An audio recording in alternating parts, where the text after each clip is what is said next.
নমস্কাৰ, মই মজিদ। বন্ধুসকল, কলকাতা চামক আজি সন্ধিয়াৰ 7টা গুৰুত্বপূৰ্ণ খবৰ। প্ৰথমটো খবৰ, অৱশেষত বিজেপিত যোগদান কৰিলে অসম প্ৰদেশ কংগ্ৰেছৰ প্ৰাক্তন সভাপতি ভূপেন বৰাই। ৰাজ্যিক বিজেপিৰ সভাপতি দিলীপ শইকীয়াই দললৈ আদৰণি জনালে ভূপেন বৰাক আৰু বিজেপিত যোগদান কৰি ডাঙৰ মন্তব্য কৰিছে ভূপেন বৰাই। ভূপেন বৰাই কয় যে কোনো স্বাভিমানী অসমীয়া আৰু কংগ্ৰেছ দলত নাথাকে। লগতে গৌৰৱ গগৈক খুৰদাৰ সমালোচনা ন বিজেপি ভূপেন বৰাৰ। কেইবা শতাধিক কংগ্ৰেছীক বিজেপিত যোগদান কৰাব ভূপেন বৰাই। বিজেপিত যোগদান কৰি এই ডাঙৰ মন্তব্য কৰিছে ভূপেন বৰাই। ভূপেন বৰাই এই সন্দৰ্ভত কয় যে কংগ্ৰেছৰ চূড়ান্ত প্ৰাৰ্থীৰ তালিকা প্ৰকাশৰ পিছতে আৰম্ভ হ'ব খহনীয়া। কোনো স্বাভিমানী অসমীয়া আৰু নাথাকে কংগ্ৰেছ দলত। স্বাভিমানী অসমীয়াক ৰাজীৱ ভৱনৰ পৰা বাজপেয়ী ভৱনলৈ নিয়াত মই শৰাইঘাটৰ দলঙৰ দৰে হ'ম। মহাভাৰতৰ যুদ্ধৰ আগত কৰ্ণৰ যি অৱস্থা হৈছিল, সেই একে অৱস্থা হৈছে কংগ্ৰেছত থকা স্বাভিমানী অসমীয়াৰ। বাজপেয়ী ভৱনত ভূপেন বৰাৰ এই ডাঙৰ মন্তব্য। আৰু বিজেপিত যোগদান কৰিয়েই ৰাহুল গান্ধী আৰু গৌৰৱ গগৈক কটাক্ষ ভূপেন বৰাৰ। ভূপেন বৰাই এই সন্দৰ্ভত কয় যে গৌৰৱ গগৈৰ তলত কেতিয়াও কোনো নেতাই কাম কৰিব নোৱাৰে। মাজুলীৰ সত্ৰত পায়জামা পিন্ধি গৌৰৱ গগৈয়ে প্ৰৱেশ কৰিছিল। মই কেতিয়াও পায়জামা পিন্ধি মাজুলী সত্ৰত প্ৰৱেশ কৰা নাছিলোঁ। গৌৰৱ গগৈক পায়জামাৰ কথা সোধাত উত্তৰ শুনি মই হতবাক। তেতিয়াই মই বুজিছিলোঁ যে কংগ্ৰেছ দলত থাকিলে গৌৰৱ গগৈৰ ভৰিত ধৰিব লাগিব। কংগ্ৰেছত থাকি কোনোদিনে মই মনৰ কথা ক'বলৈ সুবিধা নাপালোঁ। বিজেপিয়ে প্ৰতিজন নেতাক মনৰ কথা ক'বলৈ সুবিধা দিয়ে আৰু মই সাহস পাইছোঁ। আৰু মুখ্যমন্ত্ৰী হিমন্ত বিশ্ব শৰ্মাক ভূয়সী প্ৰশংসা ন বিজেপি ভূপেন বৰাৰ। হিমন্ত বিশ্ব শৰ্মাক দেশৰ প্ৰভাৱশালী নেতা আখ্যা দিলে ভূপেন বৰাই। পৰৱৰ্তী খবৰ, ভগৱানে কৰিলে 2026ত পুনৰ অসমৰ মুখ্যমন্ত্ৰী হ'লেহে মই জুবিন ক্ষেত্ৰলৈ যাম। জুবিন ক্ষেত্ৰ ৰাজনৈতিক মঞ্চলৈ ৰূপান্তৰিত কৰিব নালাগে। কংগ্ৰেছ নেত্ৰী প্ৰিয়ংকা গান্ধী দলীয় কামত আহিহে জুবিন ক্ষেত্ৰলৈ গৈছিল। নিৰ্বাচন চলি থকালৈকে আমি জুবিন ক্ষেত্ৰলৈ নাযাওঁ। এই মন্তব্য ৰাজ্যৰ মুখ্যমন্ত্ৰী হিমন্ত বিশ্ব শৰ্মাৰ। কংগ্ৰেছৰ কোনজন মানুহে জুবিনৰ জন্মদিনত তেজ দিছে? জুবিন ক্ষেত্ৰক ৰাজনৈতিক মঞ্চলৈ ৰূপান্তৰিত কৰিব নালাগে। এই মন্তব্য মুখ্যমন্ত্ৰী হিমন্ত বিশ্ব শৰ্মাৰ। মুখ্যমন্ত্ৰীগৰাকীয়ে লগতে কয় যে প্ৰিয়ংকা গান্ধীয়ে 2 মিনিটৰ কাৰণেহে জুবিন ক্ষেত্ৰলৈ গৈছে। কেৱল জুবিন ক্ষেত্ৰলৈ বুলি অহা নাই, দলীয় কামত আহিহে গৈছিল তালৈ। জুবিন ক্ষেত্ৰৰ স্থান নিৰ্ণয় কৰাৰ পৰা পৰিষ্কাৰ কৰালৈকে সকলো চৰকাৰে কৰিছে। ৰাজনৈতিক কামত আহি সুযোগ লৈ জুবিন ক্ষেত্ৰলৈ যাব নালাগে। 12,000 বিজেপিৰ কৰ্মকৰ্তাই জুবিনৰ জন্মদিনত তেজ দিছে। বাকীসকলে জুবিনৰ নাম লৈ ৰাজনীতি কৰিছে। বিজেপি দলৰ নেতা ইলেকশ্যনৰ পিছতহে জুবিন ক্ষেত্ৰলৈ যাব। জুবিনক ৰাজনীতিৰ লগত তুলনা নকৰিব। নিৰ্বাচন চলি থকালৈকে আমিও নাযাওঁ জুবিন ক্ষেত্ৰলৈ। যদি ভগৱানে কৰে তেন্তে মই 2026ত পুনৰ মুখ্যমন্ত্ৰী হৈ জুবিন ক্ষেত্ৰলৈ যাম।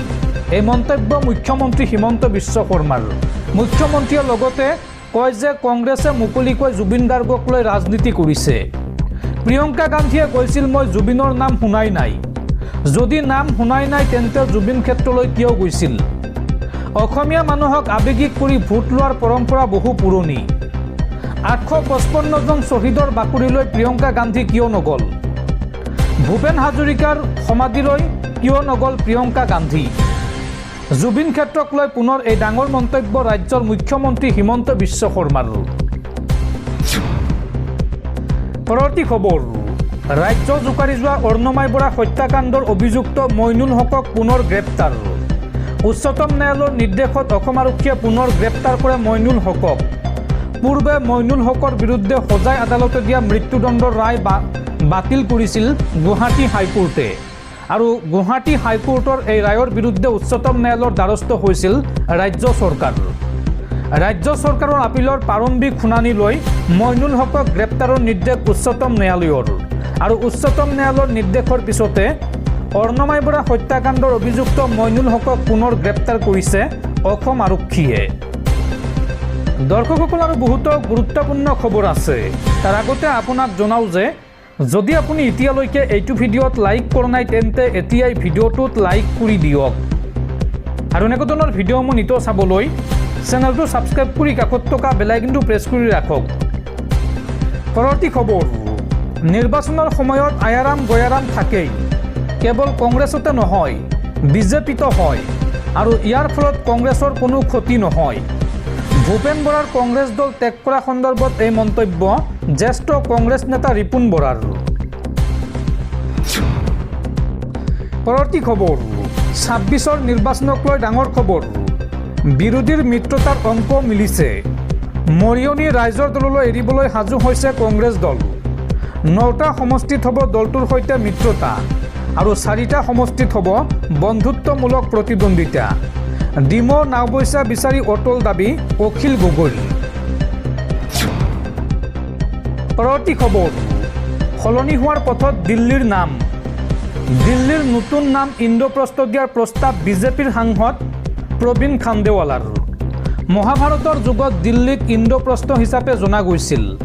ভাৰতীয় সভ্যতাৰ গৌৰৱৰ ধ্বজাবাহক পাণ্ডৱৰ ৰাজধানী ইন্দ্ৰপ্ৰস্থৰ পৰৱৰ্তী সময়ত আজিৰ দিল্লী। ভাৰতীয় সভ্যতাৰ এই চানেকিক বিশ্ব আৰু আজিৰ প্ৰজন্মৰ সৈতে পৰিচয় কৰি দিয়াৰ উদ্দেশ্যৰে নাম সলনিৰ এই প্ৰস্তাৱ বুলি বিজেপিৰ সাংসদগৰাকীয়ে কেন্দ্ৰীয় চৰকাৰক জনাইছে। পৰৱৰ্তী খবৰ, আফগানিস্তানত পাকিস্তানৰ ভয়ংকৰ এয়াৰ ষ্ট্ৰাইক। আফগানিস্তানৰ কেইবাটাও বিদ্ৰোহীৰ ঘাটিত আক্ৰমণ পাকিস্তানৰ। আফগানিস্তানৰ মাদ্ৰাছাতো পাকিস্তানী বায়ুসেনাৰ ভয়ংকৰ আক্ৰমণ, আৰু পাকিস্তানৰ এয়াৰ ষ্ট্ৰাইকত আফগানিস্তানত এই পৰ্যন্ত 17জনকৈ লোকৰ মৃত্যু হৈছে। আৰু এতিয়া যিকোনো মুহূৰ্তত আফগানিস্তানৰ ভয়ংকৰ আক্ৰমণ চলাব পাৰে পাকিস্তানৰ ওপৰত। পৰৱৰ্তী খবৰ, কংগ্ৰেছৰ নেতৃত্ব প্ৰিয়ংকা গান্ধীৰ হাতত অৰ্পণ কৰাৰ সময় এয়া। প্ৰিয়ংকা গান্ধী ভাৰতবৰ্ষৰ প্ৰধানমন্ত্ৰী পদৰ বাবে অতি উপযুক্ত। বুদ্ধিমান আৰু দক্ষতা দুয়োটা প্ৰিয়ংকা গান্ধীৰ আছে বুলি মই কেতিয়াবাৰে পৰাই কৈ আহিছোঁ। এই মন্তব্য আচাৰ্য প্ৰমোদ কৃষ্ণমৰ। আৰু এই আচাৰ্যগৰাকীৰ ঘোষণাত এতিয়া দেশৰ ৰাজনীতিত চাঞ্চল্য। পৰৱৰ্তী খবৰ, মুখ্যমন্ত্ৰীয়ে যদি জুবিন গাৰ্গৰ হত্যা হোৱা বুলি কৈছে তেন্তে হত্যাকাৰীৰ নাম ৰাজহুৱা কৰক। জুবিনৰ নামত ৰাজনীতি কৰিব নালাগে। বিজেপিৰ যিসকল নেতা মন্ত্ৰীয়ে ধেমালি কৰি আছে পৰিস্থিতি কিন্তু বিষম হ'ব। জুবিন গাৰ্গৰ ন্যায় প্ৰক্ৰিয়াৰ মাজতে এই ডাঙৰ মন্তব্য দুলু আহমেদৰ। মুখ্যমন্ত্ৰী হিমন্ত বিশ্ব শৰ্মাই যদি জানে জুবিনৰ হত্যাকাৰীক, তেন্তে মুখ্যমন্ত্ৰীয়ে ৰাজহুৱা কৰক জুবিনৰ হত্যাকাৰীৰ নাম। অন্ততঃ জুবিনৰ নামত কৰিব নালাগে কোনো ধৰণৰ ৰাজনীতি। জুবিনক লৈ যদি ৰাজনীতি কৰে তেন্তে অসমৰ ৰাইজ ক্ষোভিত হৈ আছে। তাৰ প্ৰত্যুত্তৰ এইবাৰৰ নিৰ্বাচনত দিব অসমৰ জনগণে। বিজেপিৰ যিসকল নেতা মন্ত্ৰীয়ে ধেমালি কৰি আছে পৰিস্থিতি কিন্তু বিষম হ'ব। ভোটৰ জৰিয়তে ক্ষোভ প্ৰকাশ কৰিব অসমৰ ৰাইজে। মুখ্যমন্ত্ৰীয়ে যদি জুবিনৰ হত্যা হোৱা বুলি কৈছে তেন্তে হত্যাকাৰীৰ নাম ৰাজহুৱা কৰক। জুবিন গাৰ্গৰ ন্যায় প্ৰক্ৰিয়াৰ মাজতে এই ডাঙৰ মন্তব্য দুলু আহমেদৰ।